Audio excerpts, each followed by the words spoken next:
Anh trong cơn gió đông về, phải chăng khi biết yêu, giấc mơ là nơi bắt. In this lesson, we're going to be looking at some ways to explain your emotions or your feelings that are commonly used. So we're going to look at how to talk about if someone is offended or if you yourself have been offended by something. The word that we use for sympathy or empathy is used a lot in Vietnamese, and then a word to use for enthusiastic is also a good word to know how to say so you can describe feelings. So first one, to be offended, we say bị xúc phạm. Bị xúc phạm. The word by itself, xúc phạm, is offense or offended. But as we learned in the last course, bị is sort of this negative tag that indicates something bad is happening. Like if we're sick, we say we're bị bệnh.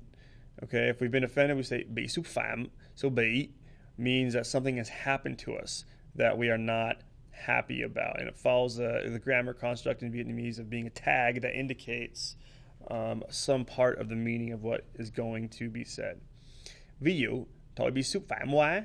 Tôi bị xúc phạm quá. I'm very offended, right? Or I'm exceedingly offended, right? We know this quá is a strong word of emphasis. So if somebody, if you want to say, what he said to me was offensive, right? You would say, cái mà anh ấy nói với tôi rất là xúc phạm. Or you can say, anh ấy nói xấu về em rất là xúc phạm, right? He spoke badly of me, and I'm very offended. Okay. Hopefully you can pick up some of these words and sentences that I'm saying. I'm not going to translate exactly some of these extra examples. I want you to strain to understand. You can listen to it again. And of course, that's what you have to do in the real world. You're going to have to be listening and understanding and doing a little bit of guesswork to put the meanings together. So hopefully you find that helpful. Okay, the next one, thông cảm. This means to sympathize with somebody.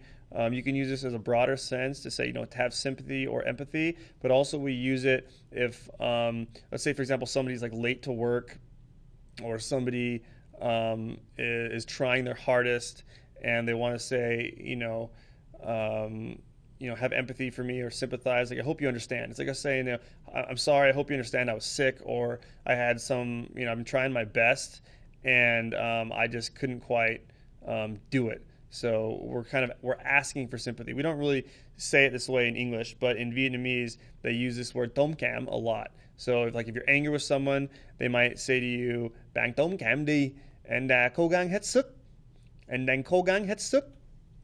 And actually, I just realized while I'm saying this that we need to change this D to a G. Dang. Remember D-A-N-G, dang cố gắng. Dang means it's like the continuous. It's like a gerund. I'm trying my hardest. Anh đang cố gắng hết sức. Okay. Bạn thông cảm đi. Anh đang cố gắng hết sức. Okay. And notice in this case too that this anh with the yo hoi on it means he, not I. Anh đang cố gắng hết sức. So you say you should empathize, you should sympathize, you should be understanding. He's trying his hardest. Okay. So this means he's trying his hardest, not I'm trying my hardest.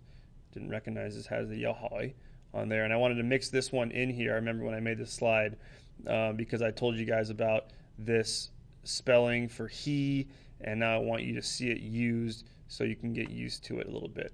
So again, bạn thông cảm đi. Anh đang cố gắng hết sức. Okay, so please understand he's trying his best. That's how we would translate this in the most natural way. Please understand he's trying his best. Don't be mad. That's kind of how this is saying. So the translation here, like in many cases between Vietnamese and English, is not totally literal and direct, because in English we wouldn't say, please have sympathy. He is trying his best, right? We wouldn't say that. But that's the meaning. We would say, please understand, don't be angry. He's trying his best. But this is how they use it in Vietnamese. Thông cảm. Thông cảm. They use this a lot. Okay, so pretty much any time that someone has done something that we'd be angry about, being late, not doing a good job, anything that you would be aggrieved about, they would say, please understand, they use this word thông cảm. Okay, but in the broader sense, it's also the word that we use in general for sympathy or empathy. They use the same word for both of those meanings. And just like with many other things, the context will make it more specific. And finally, we have this word for enthusiastic, which is nhiệt tình, nhiệt tình. Ví dụ, anh rất là nhiệt tình về việc làm của anh. Anh rất là nhiệt tình về việc làm của anh. Okay, so I'm saying I'm very enthusiastic about my work. Anh rất là nhiệt tình về việc làm của anh.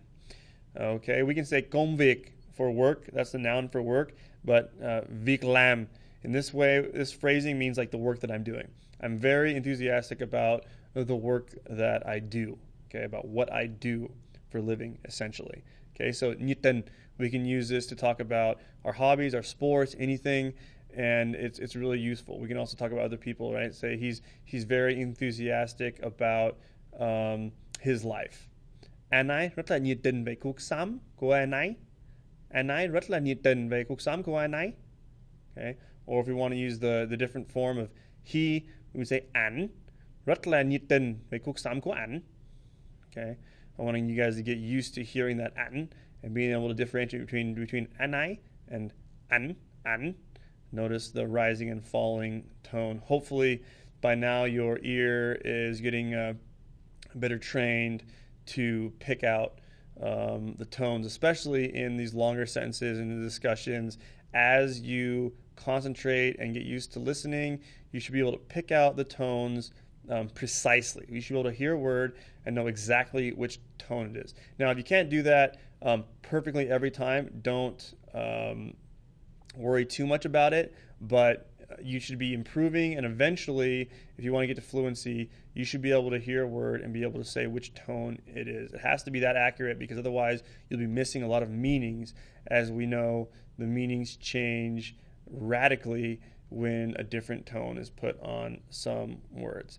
Okay, so practice those, make some of your own sentences, and with that, we'll go to the next lesson. Now to native speaker tip number 13. Use your annual vacation time to make a trip to Vietnam and practice your language skills. Everybody has some sort of vacation time from their jobs. Almost everybody can afford a short trip there, so why not go over there and practice your skills, and make that be your yearly trip. If you want to learn the language, you want to have an immersed environment. If you can't live over there and you're finding it's difficult to learn just from practicing with the locals in the local restaurant or whatever you have available to you, make consistent short trips over there, if you can, once a year, once every 2 years, and keep your language skills up. Even though it's only a couple weeks, even if it's a short trip, actually just using it this much will keep a core level of skill in your brain. And I know it works for some of my friends who do this. And the native speaker tip number 14 is to try and learn at least one new vocabulary word every single day. And making it routine makes it easier. So maybe before breakfast or after dinner at some set time, look up a word, or maybe make a list of words that you want to learn in advance, and then learn one per day. Because one per day is totally doable. It's pretty easy, and even though it doesn't seem like a lot, that means you're learning 30 words every single month, and that vocabulary does add up. I mean, that means every year you're learning hundreds of words. And anybody can do this. I recommend doing even more. At the very least, one tip is to learn at least one new word every day and build your vocabulary. Anh trong cơn gió đông về, phải chăng khi biết yêu giấc mơ là nơi